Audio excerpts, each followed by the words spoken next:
የሰላም መልአክ ቅዱስ ሚካኤል እንደነ ቅዱስ ያሬድ ያሉ ቅዱሳን አባቶች በመንፈስ ቅዱስ በደረሱት መጽሐፋቸው የመላእክት አለቃ ቅዱስ ሚካኤልን የሰላም መልአክ ብለውታል።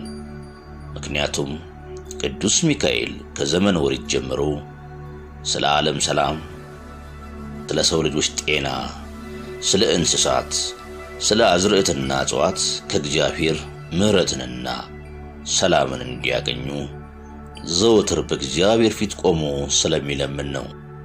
ለዚሁም ቅዱስ ያሬድ በድጓ መጽሐፉ ለኃጥአን ይቅርታንና ምሕረት ከእግዚአብሔር እስከ ታዘዘ ድረስ በጉልበቱ ተንበርክኮ ይጸልያል፣ ይለምናል ያለው። በዚህ መሠረት ቅዱስ ሚካኤል ሊቀ መላእክት በሚያደርገው ጸሎትና ልመና ብዙ ሰዎች ከጥፋት ድነዋል። ብዙ ምእመናን ከበሽታው ተፈውሰዋል። ከነዚህ ውስጥ በመጽሐፍ ቅዱስ ተጽፎ እንደምናገኘው የእስራኤል ሕዝቦች ናቸው። ግብጽ ወርደው ለ430 ዓመታት ተቀምጠዋል። በእነዚህ ዘመናት ውስጥም እስራኤላውያን ከግብጽ ሕዝብ ይልቅ በጣም በዙ። የግብጽ ንጉሥ ፈርዖንም ሕዝቡን ሰብስቦ እነሆ የእስራኤል ሕዝቦች ከኛ ይልቅ በዝተዋል፣ በርትተውማል፣ እንዳይበዙ ጠላቶቻችንንም አግዘው እንዳይወጉን ከምድሪቱም እንዳይወጡ ኑ እንጠበብባቸው አለ። የእስራኤል ወንዶች ልጆች ሲወለዱ እንዲገድሏቸው ሲፖራና ፎሃ የተባሉ አዋላጅ ሴቶች ሾመ። ወንዶች ሲወለዱ እንዲገድሏቸው የተሾሙ ሴቶች ግን ቅዱስ ሚካኤል ልባቸውን ስላራራው እግዚአብሔርን ስለፈሩ ይህንን ክፉ ሥራ ሊያደርጉት አልፈለጉም። የግብጽ ንጉሥ ፈርዖንም በብርቱ ሥራ ያስጨንቋቸው ዘንድ ግብር አስገባሪዎችን በእስራኤላውያን ላይ ሾመባቸው። ለንጉሡ ፈርዖንም ፊቶምንና ራምሴን ጽኑ ከተሞች አድርገው እንዲሰሩ አደረጓቸው። ግብፃውያንም በእስራኤላውያን ላይ ብዙ መከራና ስቃይ ግፍ አደረጉባቸው። ከዚህም የተነሳ እስራኤላውያን በጣም ተማረሩ። ከዚህ ሁሉ መከራና ስቃይ እንዲያድናቸው ወደ እግዚአብሔር አምላክ ጸለዩ፣ አለቀሱም። እግዚአብሔር አምላክም የእስራኤላውያን ሐዘናቸውንና ለቅሷቸውን ሰምቶ ራራላቸው። በሙሴ መሪነት በቅዱስ ሚካኤል ተራዳይነት ከግብጽ ባርነትና ስቃይና መከራ እንዲወጡ ቅዱስ ፈቃዱ ሆነ። ሙሴና አሮን በእግዚአብሔር ትእዛዝ ወደ ፈርዖን የግብጽ ንጉሥ ሄደው እግዚአብሔር አምላክ ሕዝቤ የሚሆኑትን እስራኤላውያን ልቀቃቸው፣ ወደ አገራቸው ገብተው እግዚአብሔር አምላካቸውን እንዲያመልኩ አዞሃልና ልቀቃቸው አሉት። የግብጽ ንጉሥ ፈርዖን ግን ቃሉን እሰማ ዘንድ እስራኤልንስ እለቅ ዘንድ እግዚአብሔር ማን ነው? እግዚአብሔርንም አላውቅም፣ እስራኤልን ደግሞ አልለቅም አለ። ከዚህ በኋላ እግዚአብሔር አምላክ በሙሴ አማካይነት በግብጽ ምድር ላይ 9 መቅሰፍቶች እንዲወርዱ አዘዘ። በእነዚህ መቅሰፍቶችም ፈርዖን ልቡ ስለደነደነ እስራኤላውያንን ሊለቅ አልፈለገም። 10ኛው መቅሰፍት ግን ከሰው ጀምሮ እስከ እንስሳት ያለውን የባህር የመጀመሪያ ልጆቻቸውን የግብፃውያን ሞት ስለነበር ግብፃውያንና ፈርዖን በጣም ደነገጡ። ሌሊት ሲነሱ በግብፅ ምድር ሁሉ የመጀመሪያ ልጁ ያልሞተበት ሰው አልነበረምና ታላቅ ለቅሶ ሆነ። ፈርዖንም ሙሴንና አሮንን ጠርቶ እናንተ የእስራኤልንም ሕዝብ ይዛችሁ ከሕዝቡ መካከል ውጡ፣ ሂዱም እንዳላችሁም እግዚአብሔር አምላካችሁን አገልግሉ አላቸው። የእስራኤል ሕዝቦች በታላቅ የእግዚአብሔር ኃይል ቅዱስ ሚካኤል ይረዳቸው ከነ ልጅ ልጆቻቸው ዘራቸው ከሆኑ ሁሉ ከግብፅ ምድር ወጥተው እግዚአብሔርን እያመሰገኑ ወደ ኢየሩሳሌም አገራቸው ተጓዙ።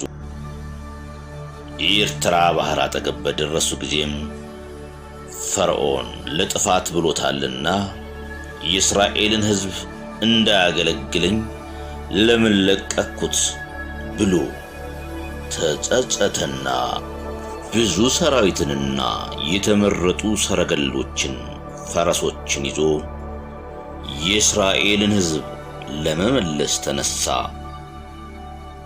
እስራኤላውያንም በኤርትራ ባህር አጠገብ ሰፍረው ሳሉ ፈርዖን ከነሰራዊቱ ደረሰባቸው። እስራኤላውያንም ጠላታቸውን ፈርዖን ከነሰራዊቱ አዩ ጊዜ ያጠፋናል ብለው በጣም ፈሩ። ወደ እግዚአብሔርም ከፈርዖን እጅ እንዲያድናቸው ጸለዩ። ሙሴም ለሕዝቡ አትፍሩ፣ ዛሬ የምታዩዋቸውን ግብፃውያንን ለዘላለም አታዩዋቸውምና እግዚአብሔር ስለእናንተ ይዋጋል አላቸው። ሕዝቡም በሙሴ ቃል ተጽናኑ። እግዚአብሔር አምላክም ሙሴን በበትሩ አድርጎ እጁን በባህሩ ላይ እንዲዘረጋ አዘዘው። እግዚአብሔርም ጽኑ የምስራቅ ነፋስ አምጥቶ ባህሩን ከሁለት ከፈለው። የእስራኤልም ሕዝብ በባህሩ መካከል በደረቅ መሬት ገቡ። ባህሩ በግራና በቀኝ እንደ ግድግዳ ሆኖላቸው ነበርና በደረቅ መሬት ተሻገሩ። የእስራኤልም ሕዝብ የእግዚአብሔርን ታላቅ ተአምራት አይተው አደነቁ። ባህርን ከፍሎ ያሻገራቸውን እግዚአብሔር አምላካቸውን በታላቅ ምስጋና አመሰገኑ። የግብፅ ንጉሥ ፈርዖን ደግሞ እንደ እስራኤላውያን ሕዝብ በደረቅ መሬት እሻገራለሁ ብሎ ከነሰራዊቱ ወደ ባህሩ ሲገባ ሙሴ እንደገና በእግዚአብሔር ትእዛዝ እጁን በባህሩ ላይ በዘረጋ ጊዜ ባህሩ ወደ ነበረበት ተመልሶና የግብፅ ንጉሥ ፈርዖን ከነሰራዊቱ በባህር ውስጥ ሰጥሞ ቀረ። የእግዚአብሔርን ትእዛዝ ሰምቶ አላከበረምና ነው። ይህ ሁሉ ሲሆን ከመጀመሪያ አንስቶ ቅዱስ ሚካኤል ሊቀ መላእክት በረድኤት እንዳልተለያቸው ማወቅ ይኖርብናል። ለዚሁም በእስራኤል ሰራዊት ፊት ይሄድ የነበረው የእግዚአብሔር መልአክ ፈቀቅ ብሎ በኋላቸው ሄደ። የደመናውን አምድ ከፊታቸው ፈቀቅ ብሎ በግብፃውያን ሰፈርና በእስራኤል ሰፈር መካከል ገብቶ ቆመ። በግብፃውያን በኩል ጨለማ ነበረ፣ በእስራኤላውያን በኩል ግን ሌሊቱን ሁሉ ያበራ ነበር። የእግዚአብሔር መልአክ የተባለው ቅዱስ ሚካኤል መሆኑ የታወቀ ነው። ቅዱስ ያሬድም በድጓ መጽሐፉ እንዲህ ይላል። ፀሐይ እንዳያቃጥላቸው የደመና አምድ በቀን ሌሊት እንዳይጨለምባቸው የብርሃን አምድ አድርጎ ቅዱስ ሚካኤል በእስራኤል ሰራዊት ፊት እየሄደ ይመራቸው ነበር። በዚህም ላይ ቅዱስ ሚካኤል የእስራኤልን ሕዝብ ወደ አገራቸው እስከገቡበት ድረስ ወደ እግዚአብሔር እየጸለየ 40 ዓመት ሙሉ እንደ ማር ወለላ የጣፈጠ መና ከሰማይ እያወረደ ይመግባቸው ነበር። ስለዚህም ነው ሊቃውንቱ አንተኑ ሚካኤል ለእስራኤል ዛወረድከ መና እያሉ የሚዘምሩ። ውሃም ከዓለት እያፈለቀ እንዲጠጡ ያደርግ ነበር። ቅዱስ ሚካኤል ሊቀ መላእክት በብሉይ ኪዳንም ሆነ በሐዲስ ኪዳን ብዙ ቅዱሳንን ሲረዳ የነበረና አሁንም እግዚአብሔርን የሚፈሩ ምእመናንን ሁሉ በችግራቸው ጊዜ የሚረዳቸው ከክፉ ነገር የሚጠብቃቸው መሆኑን በቅዱሳት መጻሕፍት የተጻፈ ነው። ሊቃውንትም የቅዱስ ሚካኤል ክብሩንና ልዕልናውን እየተናገሩ እግዚአብሔርን ያመሰግናሉ። ስለዚህም ነው የኢትዮጵያ ኦርቶዶክስ ተዋሕዶ ቤተክርስቲያን ምእመናንም የቅዱስ ሚካኤልን ክብርና አማላጅነት አውቀው ከእግዚአብሔር እያማለደ ጸጋን ክብርን ያጎናጽፈናል፣ በችግራችንም ጊዜ ይረዳናል፣ መንግሥተ ሰማያት እንድንወርስ ይረዳናል ብለው በጽኑ እምነት ስለ አምላከ ቅዱስ ሚካኤል ብለው የተራበውን ያበላሉ፣ የተጠማውን ያጠጣሉ፣ የታረዘውን ያለብሳሉ። በቅዱስ ሚካኤል ስም አብያተ ክርስቲያናትን ይሰራሉ። በዓሉን አክብረው በረከቱን ለመቀበል ወደ ቤተ ክርስቲያን ይሄዳሉ። ቤተ ክርስቲያንም ስለ እነዚህ ሁሉ ከክፉ ነገር እንዲጠብቃቸው ትጸልያለች። የቅዱስ ሚካኤል አምላክ ሁላችንንም ይባርከን። አሜን።